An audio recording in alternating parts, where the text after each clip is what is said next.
For many, archaic practices like infanticide died with the advent of education and religion, but this isn't the reality for all communities. Root TV visited Vine Heritage Home, a safe harbor for children who were abandoned as they were seen as a taboo to their communities.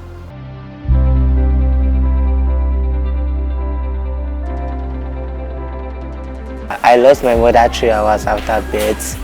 So due to the community where I came from, I am an evil child. I killed my mother during childbirth, so I'm to be buried alive with her. But some missionary friends to daddy raised me, took me out of there and brought me to daddy.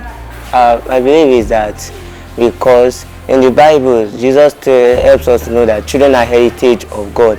Those people who are doing those practices, because they are under a coverage, they has not come to notice the light of Jesus. Because if they come to notice, they will know that what they are doing is not good. These are children that God has given you free of charge. You are taking their life due to some evil deities or whatever you call it. When we started silently. We were not making noise. We are just about saving life. Basically, we want to save life. In fact, we don't even know any law governing child care, but we have the heart and the love to save life. So we rescue, we bring to the home with my wife. Then we just have our own little accommodation at the beginning. And then as the children were increasing in number, we started getting more accommodation to make room for them. Imagine a dead mother and a living child on the breast milk of a dead mother, because that child will normally be placed on the dead body of the mother, and the child keeps sucking the dead mother's breast. So that itself is infection. There was even one, when the girl turned 6 years, I went with a journalist to the community, and we met the head of the clan. We said, now this child lost the mother, and maybe you don't know how to care, but this child is 6 years old now. Can we bring the child back? The man said no. Once a child is evil, it doesn't matter whether it's 6 or 20 years, the evil is still in that child. Don't bring her back to that community. If you do, she's going to die. Our gods, they will say our gods will kill her. But it's a mixture of the gods and people that actually do the killing. Because there are people who enforce the law of the gods, so make sure that the evil child does not survive in their community. So that's. Children are regarded by most as precious gift from God and as treated as such. But some have found themselves in communities where the circumstances surrounding their birth determine if they live or die, or are seen as a taboo.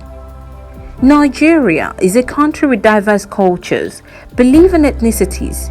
Over time, a lot of cultural beliefs have either been preserved, modified or abolished by indigents depending on factors such as religion and education.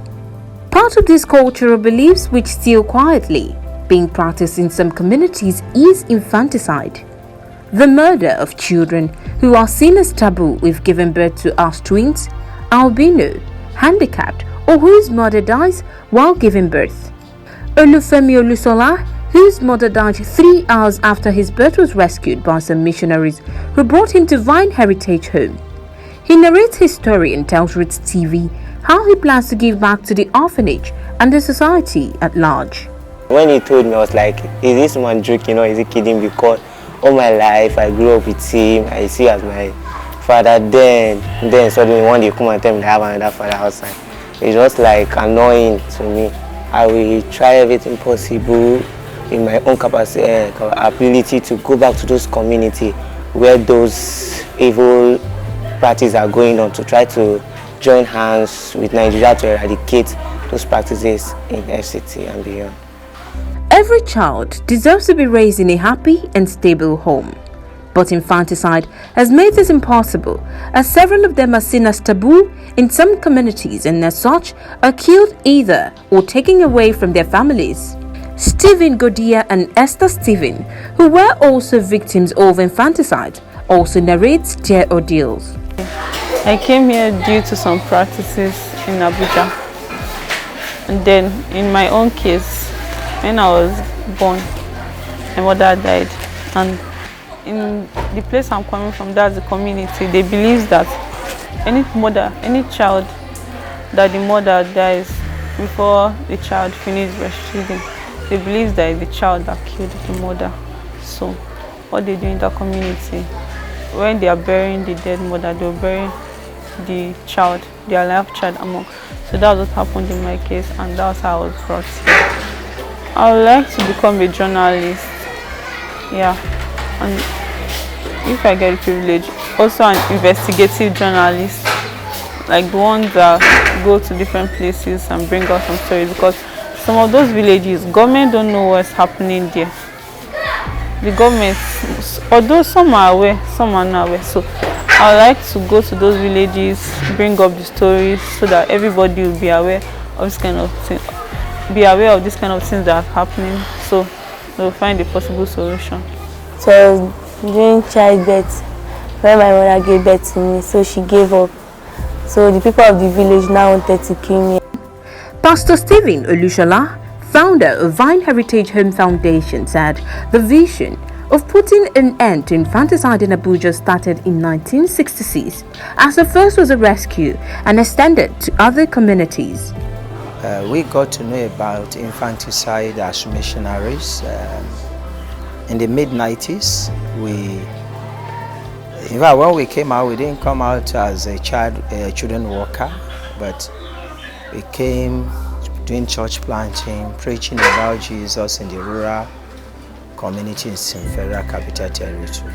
And while we were doing that, we started hearing stories like some children are being killed because of cultural belief. We learned that twins are killed because they are believed to be strange and evil. Albinos are killed because of the color of their skin. Children who lost their mothers are also the risk of death because they believe if the nursing mother dies and the child is still breastfeeding, the child must be evil. It's so powerful that it's responsible for the death of the mother. They also believe that when a child grows the upper tooth first, it's an abomination. Where I came from, such children are feared and somehow respected. But here, the tag on them is evil, that a child who grows the upper tooth first had some measure of satanic power and it will affect the community, so that child must be killed. And then the last one, any child born with deformities, cerebral palsy, Down syndrome, whatever make a child to be deformed is not acceptable to them. That child must be poisoned to death. On efforts being made to reunite the forbidden children with their families, he said, we started engaging the families for a behavioral change to see whether they can change their mindset about the children. At intervals, we invite them, please come and check the so-called evil children. They are growing normally. Some refuse to come, and some will come and go. According to him, when the news concerning these archaic beliefs broke, the government intervened through the former FCT Minister Bala Mohammed, as communities were set to investigate the practice, and an advocacy program sponsored by Amnesty International was launched. He added that intervention had partially stopped the practice as communities began to surrender their children instead of killing them and also identified with them. I cannot categorically say it has stopped, but I will say the number of killings have reduced drastically, and then the awareness that increased among the people. Honestly, there are some that don't even have missionary in their community. When they have children with those kind of situation, whether a nursing mother die, whether there is a twin, they will go to other communities and ask them, please, do you know that man and the wife that is taking care of those special children? Can you tell us how to locate? So their mindset is beginning to change. That is true. If these children could live this long, because the initial comment they gave me is that if you take them away, our God will still kill them. But I said, you leave me and the gods. But for them to come back and see that the gods have not killed them and they are surviving, means that maybe we were wrong somehow and they are not identifying with them. At the beginning, we make sure you are handing over the child to us, we keep an album, we snap the baby, we snap the person who is handing over to us, because we don't want a situation where somebody might come from the community and say, we have a child here. I say, who are you? You'll be telling me it's my uncle's brother's child. Then what is your name? Once your name is not on our record, you have never come with the father, you won't have access to the child.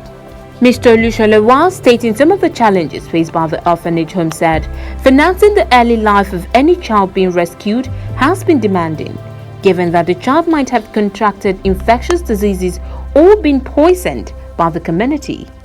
If I rescue a child and the child comes here and die again, my purpose will not be achieved. Our purpose in Heritage Home will not be achieved. Our goal is that that child must survive. And we must present that child back to the community as a living child to tell them that this child is not evil. So that early stage, we spend a lot of money on their health to make sure they are fit. If there's any infection, we handle it.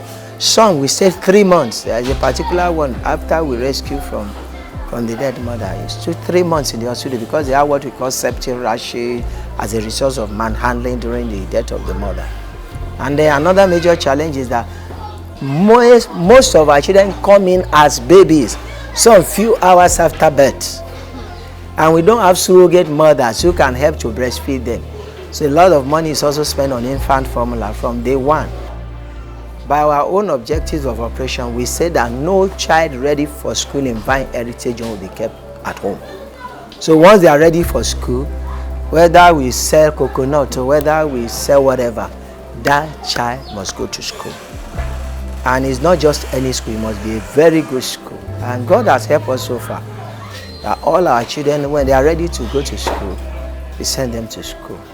The ones that the family will come and claim back, when they came then, they will go back. The ones that are not going to their family, we have an exit point of, you finish your higher institution, you are here. We trust God to set them up. But while they are here, we also make sure they learn. We don't just want them to go to school. He advises and calls for support and intervention from the government and well-meaning Nigerians to enforce the child rights policy or child protection in Nigeria so as to end the killings of children based on cultural practices. How they are going to domesticate that and make sure that, because there is a possibility that it's not just FCT. There could be other communities in Nigeria who are still killing children based on cultural practice.